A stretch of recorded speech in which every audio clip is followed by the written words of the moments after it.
오늘 본문의 내용의 말씀은 우리가 너무나 친숙한 말씀 중에 하나입니다. 광야를 걷는 이스라엘 백성들에게 하나님께서 만나와 고기를 먹여주시는 장면이 기록되어 있습니다. 하나님은 이스라엘 백성들에게 왜 만나와 메추라기를 준비하셔서 하나님이 그들에게 하나님께서 준비하신 그 하늘 양식을 먹게 하셨을까? 그 원인이 어디에 있을까? 그들이 하나님께 드러낸 분노, 즉 불만 때문에 하나님께서 그 만나와 메추라기를 준비하셨습니다. 오늘 본문에 나타나는 이스라엘 백성들의 마음의 상태가 어떠한지를 보여주고 있는가 살펴보았을 때 이스라엘 백성들이 지도자 모세와 하나님께 원망하고 불평을 늘어놓는 모습을 볼 수 있습니다. 4절 말씀에 보면 그때 여호와께서 모세에게 이르시되 보라 내가 너희를 위하여 하늘에서 양식을 비같이 내리리니 백성이 나가서 일용할 것을 날마다 거둘 것이라. 이같이 하여 그들이 내 율법을 준행하나 아니하나 내가 시험하리라 하고 말씀하고 있습니다. 이스라엘 백성들의 감정 상태가 어떤가를 잘 보여주는 단어가 여러분 그때라고 하는 그런 여기 단어입니다. 여기 그때라고 하는 이 단어가 보여주는 그때가 어느 때인가 하냐면 이스라엘 백성들이 애굽에서 나온 지 2달 반 정도 되는 시점이었습니다. 그들에게 물이 없어 불평이 극에 달했을 때 하나님께서 쓴물을 단물로 변하여 마실 수 있게 하시고 난 직후라고 볼 수 있다는 것이죠. 그런 그들의 마음에 어느덧 불평과 불만의 마음이 감정이 자리 잡고 있었고 이들에게는 그런 불만이라는 것은 참을 만큼 견디다 못해 건드리면 곧바로 터져버리는 뇌관과 같은 것이었다는 것을 본문을 통해서 우리에게 잘 보여주고 있습니다. 왜냐하면 이스라엘 백성들은 애굽에서 나올 때 다급하게 나왔거든요. 죽음의 사자가 장자의 죽음을 몰고 올 때 이스라엘 백성들은 유월절에 몰두하고 있었습니다. 그래서 이스라엘 백성들은 앞집 뒷집 할 것 없이 믿음으로 어린 양을 잡아서 그 피를 문설주와 인방에 바르는 집들이 곳곳에서 발견되고 있었습니다.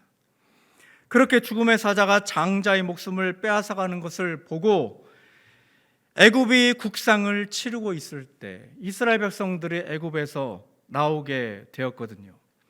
그러니 애굽에서 이스라엘 백성들이 나올 때 다급하게 나올 수밖에 없었던 상황이었다는 것입니다. 그렇게 백성들은 다급하게 나오다 보니 충분한 먹을 것을 준비하지 못한 탓에 그리고 가지고 나온 식량으로 오래 버틸 수가 없었겠죠. 사막이다 보니 농사는 꿈에도 생각하지 못했고 음식을 보관하는 것도 여러분 한계가 있었겠지 않았겠습니까? 더군다나 사냥을 하는 것도 그렇고 가축의 건초나 사료를 충당하는 것도 여러분 사막에서 만만치 않았을 것입니다. 광야는 생명을 위협하는 곳이 바로 이스라엘 백성들의 광야 생활이었다는 것입니다. 한편으로는 그들은 애굽에서 노예로 있을 때 여러분 굶주려 받지 않았겠습니까?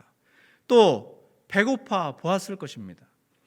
배고픔과 억압의 고통이 얼마나 큰지를 일찌감치 깨달았던 그들의 고통의 센서 버튼에 이미 버튼이 눌러지게 된 상황이라는 것입니다.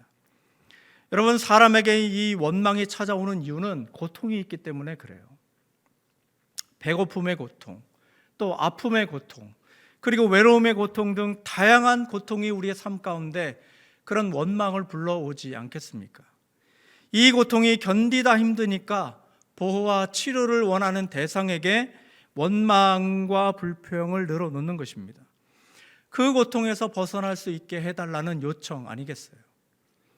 환자가 병원에서 의사에게 말하고 또 자녀들이 부모에게 불평과 원망을 늘어놓는 것과 같은 이치라는 것입니다. 또한 국민이 나라의 지도자에게 정말 못 살겠다고 원망을 늘어놓는 것과 같은 모습이라는 것입니다. 여러분, 인류가 겪는 이런 고통은 그저 신체나 마음에서 느끼는 아픔을 단순하게 표현하는 것이나 또 한계에 봉착한 고통에 질려서 피해야만 하는 성질의 것이 아니라는 것을 새삼 발견하게 되는데요. 어느 한 독서 전문가가 2023년 5060을 위한 추천하는 책 5권을 소개하는 가운데 이렇게 책 보는 중에 한 권의 책이 제 시선을 사로잡았습니다. 바로 몬티 라이먼의 고통의 비밀이라는 이런 책이었는데요. 그가 이 저자를 이렇게 소개하고 있습니다. 이 몬티 라이먼은 영국 왕립의학협회 통증 분야 논문에서 수상할 만큼 아주 저명한 사람이다라고 하는 것을 상당히 강조하였습니다. 한마디로 이야기하면 이 사람은 보증된 사람이다 라고 하는 그런 내용이었습니다. 두말할 것 없이 책의 내용을 소개하는데요, 좀 인용하면 이렇습니다. 우리는 통증에 대해 잘못 알고 있다. 상당히 도전적인 말이지만 대체로 사실이다. 여기서 말하는 우리란 우리 사회, 즉 의료계 안팎에 있는 사람 대부분을 말한다. 우리는 통증의 본질을 오해하고 있다. 그 오해로 많은 사람들의 삶이 망가지고 있다. 현대 통증과학은 모순되는 증거들과 상충하는 이해관계에도 불구하고 지난 수십 년간 비약적으로 발전하여 통증이 우리 몸을 보호하기 위한 반응이라는 부인할 수 없는 진실을 발견하였고, 이 진실은 통증과 관련된 혁명의 토대를 이루고 있다. 이런 사실을 올바로 이해한다면 궁극적으로 통증 완화에도 도움이 될 것이다 라는 글을 인용하였습니다. 다시 말하면 통증은 우리 몸을 보호하기 위한 반응이며 조직 손상에 대한 정확한 정보가 아니라는 점을 이해하는 것이 몸과 마음을 치유하는 첫 단계다 라고 말씀하고 인용하고 있습니다.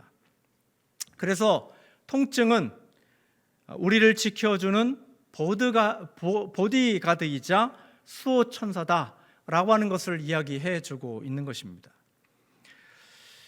그러니까 손에 상처가 나면 그 통증이 전달되는데 그것은 그 상처를 낫게 하기 위한 신체적이고 정신적 그리고 사회적으로 보내는 신호라는 것입니다. 그래서 우리가 통증과 원망이 그저 부정적인 것만으로 비춰져서는 안 될 것이고, 의학적으로나 사회적으로 그 통증을 완화하기 위한 다각도의 접근이 필요하다는 것을 역설하고 있는 책이다라고 말씀하고 있는 것입니다. 여러분, 그런 의미에서 우리가 삶에서 겪는 수많은 원망과 불평을 동반하는 그 고통은 그저 우리를 넘어뜨리고 무너뜨리고자 하는 것이 아니라 우리를 치료하기 위한 신호라고 하는 것을 가늠하는 어떠한 것이라고 볼 수 있다는 것입니다. 하지만 인간은 그 고통을 외면하고 벗어나고 싶어하는 것이 인지상정이죠. 누가 원망이라도 하면 한두 번쯤은 들어주다가도 길어지면 짜증이 폭발해서 관계를 끊어버리기도 하는 것이 우리의 현실 아닐까 싶습니다. 하지만 여러분, 하나님은 이스라엘 백성들이 애굽에서 원망을 할 때나 광야에서 원망을 할 때 그들의 신음하는 소리를 들으시고 반응하시는 하나님의 모습을 볼 수 있다는 것입니다. 오늘 본문의 7절, 8절, 9절, 12절 말씀에 보면 이렇게 기록합니다. 아침에는 너희가 여호와의 영광을 보리니 이는 여호와께서 너희가 자기를 향하여 원망함을 들으셨습니다. 우리가 누구이기에 너희가 우리에게 대하여 원망하느냐. 모세가 또 이르되 여호와께서 저녁에는 너희가 고기를 주어 먹이시고 아침에는 떡으로 배불리시리니 이는 여호와께서 자기를 향하여 너희가 원망하는 그 말을 들으셨습니다. 우리가 누구냐? 너희의 원망은 우리를 향하여 함이 아니요 여호와를 향하여 함이로다. 모세가 또 아론에게 이르되 이스라엘 자손의 온 회중에게 말하기를 여호와께 가까이 나오라. 여호와께서 너희의 원망함을 들으셨느니라 하라. 내가 이스라엘 자손의 원망함을 들었노라. 그들에게 대하여 말하여 이르기를 너희가 해질 때에는 고기를 먹고 아침에는 떡으로 배불리리니 내가 여호와 너희의 하나님인 줄 알리라 하라 하시니라 하고 말씀하고 있는 것이에요. 끊임없이 하나님께서 우리의, 특별히 이스라엘 백성들의 원망을 들으셨다는 것이에요. 여러분, 하나님이 백성의 원망을 외면하지 않으시고 그들의 끊임없는 원망을 다 들으셨다는 것이에요. 그런 것처럼 하나님은 역시 우리의 원망의 소리, 그리고 고통의 소리를 들으시는 하나님이신 줄 믿으시기 바랍니다.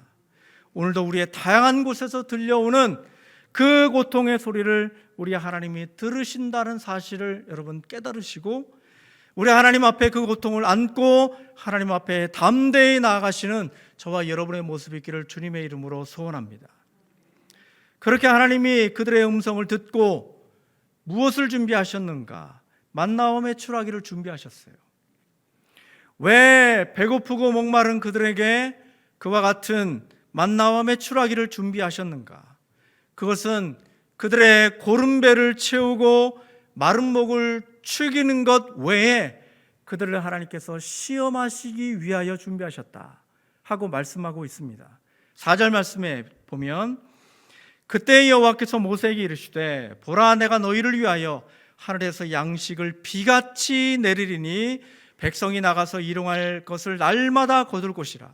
이같이 하여 그들이 내 율법을 준행하나 아니하나 내가 시험하리라 말씀하고 있는 것이에요. 이 시험이라는 단어는 하나님께서 그들을 곤란한 상황에 빠뜨리시고 죄에 빠뜨리시고자 못된 마음과 동기로 준비하신 덫이 아니라는 것이에요. 오히려 하나님께서 그들을 더 나은 백성으로 만들고자 완성하고자 준비하신 허들과 같다는 것입니다. 즉 축구 선수들이 더 나은 구단으로 옮겨가기 위해서 입단 테스트를 받잖아요. 그래서 체력과 킥력 그리고 전술 이해력을 높이기 위해서 여러 테스트를 받으면서 내가 지금 어디까지 왔고 또 내가 부족한 것은 무엇이며 나의 장점은 어디에 있는가 라고 하는 그런 현주소를 확인할 수 있는 시간 아니겠어요? 오늘 이스라엘 백성들은 지금 하나님께 테스트를 받고 있는 것입니다. 그들이 얼마나 하나님의 백성으로서 면모를 갖추고 있는가 라고 하는 그런 현주소를 확인하고 있는 과정이라는 것입니다. 하나님은 그들을 테스트하기 위해서 만나와 메추라기를 준비하셨다는 것이에요. 그 만나와 메추라기를 어떻게 준비하셨는가? 매일 추수하듯이 준비하셨다는 것이에요. 하나님이 그들에게 매일 아침 적당량을 거두라 말씀하고 계십니다. 그러니까 이스라엘 백성들은 매일 하나님께서 베푸신 기적을 체험하며 지내라 하신 것이에요. 하지만 그 기적도 자연의 섭리를 거스를 수 없었습니다. 왜냐하면 많이 걷거나 해서 남겨놓게 되면 그 남은 것은 썩어 냄새가 나고 벌레가 나서 먹지 못하고 취하지 못하기 때문에 그렇다는 것이죠. 그렇지만 하나님은 그 속에서 기적의 요소를 하나 더 추가하십니다. 요즘으로 표현하면 유통기한의 기적을 일으키시는 거예요. 6일째 되는 날에는 이틀 것을 거두어 안식일을 예비하라 말씀하고 있는 것입니다. 이스라엘 백성들은 그 원칙을 통하여서 하나님의 기적을 2배나 경험하는 놀라운 나날을 경험하게 하셨습니다. 하나님은 그들에게 기적의 연속을 살게 하셨습니다. 여러분, 하나님이 그의 백성들에게 매일 아침 저녁으로 그렇게 단백질과 일용할 양식을 주신 이유가 기적 속에서 몸소 하나님께 매일매일 나아가라 말씀하고 계시는 거예요. 9절 말씀에 보면 이렇게 기록합니다. 모세가 또 아론에게 이르되 이스라엘 자손은 온 회중에게 말하기를 뭐하라? 여호와께 가까이 나아오라. 여호와께 가까이 나아오라. 여호와께서 너희의 원망함을 들으셨느니라 말씀하고 있는 것입니다. 여러분, 하나님은 모세를 통하여서 하나님께 가까이 나아오라 말씀하고 있는 것입니다. 하나님께 나아가는 방식을 매일 주님께 기적 속에 만나고 그 기적을 먹으며 기적을 함께 나누고 즐기라 말씀하고 있는 것입니다. 그런데 하나님을 가까이 만나는 기적의 장소가 어디일까요? 아이러니하게도 기적의 테스트 장소가 광야였습니다.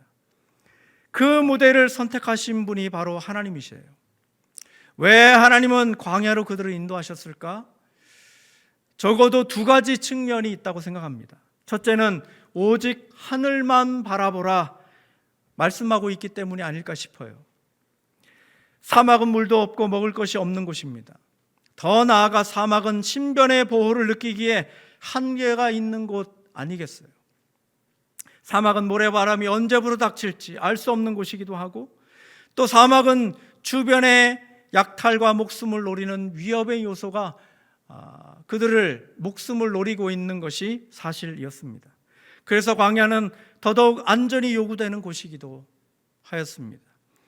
그 안전이 어떻게 그들에게 유지되었는가?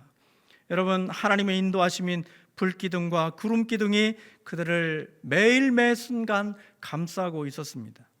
또 하나는 하나님께서 애굽에서 가지고 있었던 모든 종의 근성을 뿌리째 갈아엎고자 하나님께서 그런 의도가 있으셨다고 봅니다. 하나님의 백성으로서 면모를 갖추기 위해서는 그들이 가지고 있었던 애굽의 노예 근성을 갈아엎고자 하는 하나님의 의도가 있었다는 것이죠. 시켜야만 움직이는 그 뿌리 깊은 400년 노예 근성을 바꾸고자 하는 것입니다. 이들은 아마도 어떻게 하면 내가 손해를 덜 보게 될까? 내가 짐을 조금만 졌으면 하는 얄팍한 생각을 노예 현장에서 늘 가지고 있었을 것이에요. 내가 손해를 덜 보고 짐을 덜 져야 하겠다는 그런 노예 근성으로는 여러분, 하나님의 나라를 온전히 세워갈 수 없기 때문에 그렇습니다. 하나님 나라는 여러분 자원하고 헌신하여 세워지는 나라이기 때문에 그렇습니다. 군대에서 저는 이런 마음이 가장 많이 들었던 것 같아요. 통제된 곳이고 또 잘못 걸리면 내가 가장 손해를 많이 본다는 이런 생각이 자주 들었던 것 같아요. 재수 없으면 이런 말을 표현해도 어떨지 모르겠지만 재수 없으면 뺑뺑이도 많이 돌고 작업도 많이 한다는 그런 그렇던 생각들이죠. 순간 내가 고통의 순간에 짐을 덜 지고 희생을 덜 하고 싶은 그런 마음이 자리 잡게 되는 것 아니겠습니까? 하지만 하나님의 나라는 여러분 성령의 인도하심을 따라 자원하는 곳 그리고 헌신하는 곳이라는 것입니다. 여러분, 요즘 사회에서 벌어지는 일들을 보면 사회 현상에서 또 산업 현장에서 직장에서 그리고 공동체 곳곳에서 자신이 희생이 덜 하는 방향으로 선택하고 또 짐을 덜 지는 방향으로 가고 있는 것을 목격하는 것을 보면 좀 씁쓸한 면이 있습니다. 여러분, 하지만 하나님의 나라는 여러분 예수님이 보여주신 나라입니다. 하나님의 뜻을 따라 자원하여 희생에 들어간 곳에 하나님의 영광이 드러나게 하셨다는 것이에요. 고난이 있는 곳에 십자가의 영광이 드러나게 하셨다는 것입니다. 당시 이스라엘이 가장 많은 영향을 받았던 시대적 사조가 있었다면 그것은 애굽이었을 것이에요. 이스라엘 백성들은 애굽에서 그들의 배만 채울 수 있다면 더 좋았을 것이라고 밥 먹듯이 광야에서 애굽을 회상하였습니다. 3절 말씀에 보면 이스라엘 자손이 그들에게 이르되 우리가 애굽 땅에서 고기가마 곁에 앉아있던 때와 떡을 배불리 먹던 때에 여호와의 손에 죽었더라면 좋았을 것을 너희가 이 광야로 우리를 인도해내어 이 온 회중에 줄여 죽게 하는도다 하고 말씀하고 있는 것입니다. 그것은 억압과 강압이 난무하던 곳이며 또 이미 노예 근성으로 하나님 나라에 적합하지 않은 백성의 모습을 가지고 있었고, 여러분 더 나아가 애굽의 신들에게 그들이 수없이 많이 노출되어 사는 자들의 모습을 가지고 있었다는 것입니다. 여러분, 애굽은 성경적으로 이 세상을 말하고 있는 것 아니겠습니까? 하나님께서 광야로 인도하신 이유는 여러분, 애굽을 본받지 말라, 그 모든 애굽의 것을 털어버리기 위해서. 하나님은 우리에게도 동일하게 이 세대를 본받지 말라 말씀하고 있는 거 아니겠습니까? 로마서 12장 1절 2절 말씀해 보면, 그러므로 형제들아, 내가 하나님의 모든 자비하심으로 너희를 권하노니 너희 몸을 하나님이 기뻐하시는 산 제물로 드리라. 이는 너희가 드릴 영적 예배니라. 너희는 이 세대를 본받지 말고 오직 마음을 새롭게 함으로 변화를 받아 하나님의 선하시고 기뻐하시고 온전하신 뜻이 무엇인지 분별하도록 하라 말씀하고 있는 것입니다. 여러분, 하나님은 끊임없이 이스라엘 백성들에게 그 영향에서 벗어날 것을 몸소 하나님께서 보여주시는 것 아니겠습니까? 10가지 재앙 속에 하나님의 분명한 의도가 담겨져 있었습니다. 그리고 하나님은 이스라엘 백성들에게 광야에서, 그리고 모든 광야와 가나안 땅에 거하는 모든 우상과 사조를 담지 말 것을 지속적으로 주문하고 있는 것 아니겠습니까? 여러분, 하지만 이스라엘 백성들은 여전히 우리의 예상대로 묶여 있었습니다. 하나님은 원망을 달고 사는 이스라엘 백성을 광야로 이끌어내셨습니다. 여러분, 하나님은 아셨던 것 같아요. 그들이 그런 참을성 많은 백성이 아니기 때문에 하나님은 그들을 자기 백성 삼기 위해서 친히 인도하신 것입니다. 모세가 이스라엘 백성에게 가까이 나오라 말하고 있는 것이죠. 하나님의 관계 속으로 들어오라 초청하고 있는 것 아니겠습니까? 결국 하나님을 알게 해주겠다는 모세의 약속과 함께 초청하고 있는 것입니다. 여러분, 이스라엘 백성들은 하나님께 가까이 나오는 방식을 매일 아침에 그릇을 가지고 텐트 밖으로 나오는 방식으로 하나님 앞에 나아갔습니다. 저녁에는 고기와 아침에는 만나를 거두게 하시는 방식으로 참여하게 하셨다는 것이에요. 이것을 통하여 하나님은 이스라엘 백성에게 하나님을 알게 될 것이라는 방식을 제공해 주셨습니다. 사실 우리가 하나님을 막연하게 알고 있을 수 있고 하나님을 알되 오해하는 부분도 아마 있을 것입니다. 하지만 하나님은 자신을 알려주시기 위해서 험한 광야로 이스라엘 백성들과 우리를 인도하실지 모릅니다. 또 세상을 바라보지 않고 오직 하나님만 의지하게 하시기 위한 주님의 주도적인 인도하심을 오늘도 우리를 인도하고 계실 것입니다. 여러분, 그러기 위해서 매일 진행되는 여러분 말씀과 또 계속되고 있는 기도로 하나님께 늘 가까이 나아가시는 저와 여러분의 모습이 있기를 주님의 이름으로 소원합니다. 여러분, 노력은 재능을 이깁니다. 이 말은 2002년 월드컵 대표 선수를 지냈던 이영표 선수가 강연 때 했던 말입니다. 이영표 선수는 독실한 기독교 선수로 유명한 선수인데요, 특별히 그의 강연은 자라나는 청소년들에게 강한 동기부여를 하였던 강연이었는데요, 그가 그 강연에서 했던 말 가운데 가장 강조했던 말 중에 하나가 노력은 재능을 이긴다 라는 말이었습니다.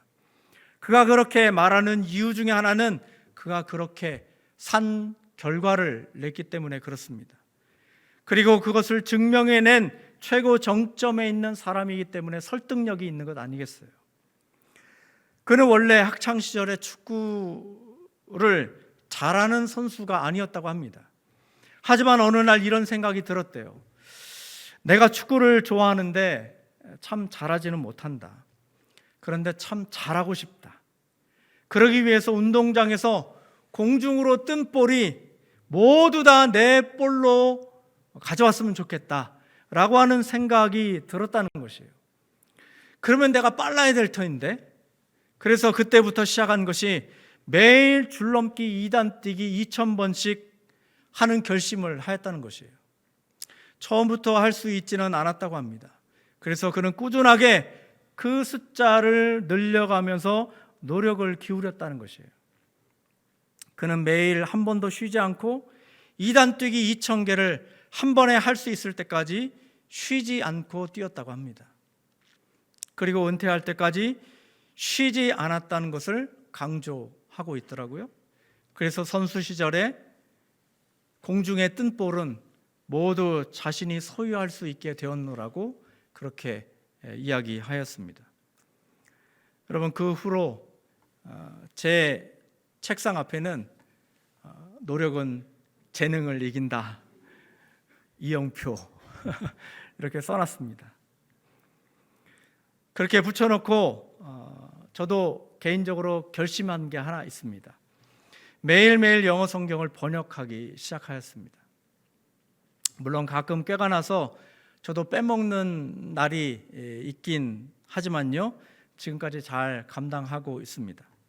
지금도 가끔 그 책상의 글귀를 보면서 마음을 다잡곤 합니다. 그래서 눈에 띌 정도의 실력은 나타나지 않는다 할지라도 여러분, 매일매일 차곡차곡 쌓여가는 노력을 통하여서 제 자신을 오늘도 채워가고 있는 것입니다. 여러분, 우리가 하늘의 만나인 말씀과 그 말씀 안에 계신 예수님을 날마다 만나는 그런 은혜가 여러분들에게 있기를 소원합니다. 그것도 척박한 광야에 오늘도 굶주린 배를 움켜쥐고 텐트 밖으로 나가는 수고를 쉬지 않기를 주님의 이름으로 소원하는 것이에요. 그렇게 한다면 보라, 이것이 무엇이냐 라고 뛰는 가슴을 안고 추수의 기쁨을 누리는 주의 거룩한 백성이 되어갈 줄 믿습니다. 다윗은 그가 지은 시에서 시편 34편 8절 말씀에 너희는 여호와의 선하심을 맛보아 알지어다. 여호와의 선하심을 너희는 맛보아 알지어다. 그렇게 노래하고 있습니다. 말씀을 우리가 이렇게 가까이 대하며 주님 앞에 나아갈 때 하나님은 우리에게 그분의 영광의 기적을 보여주실 줄 믿습니다.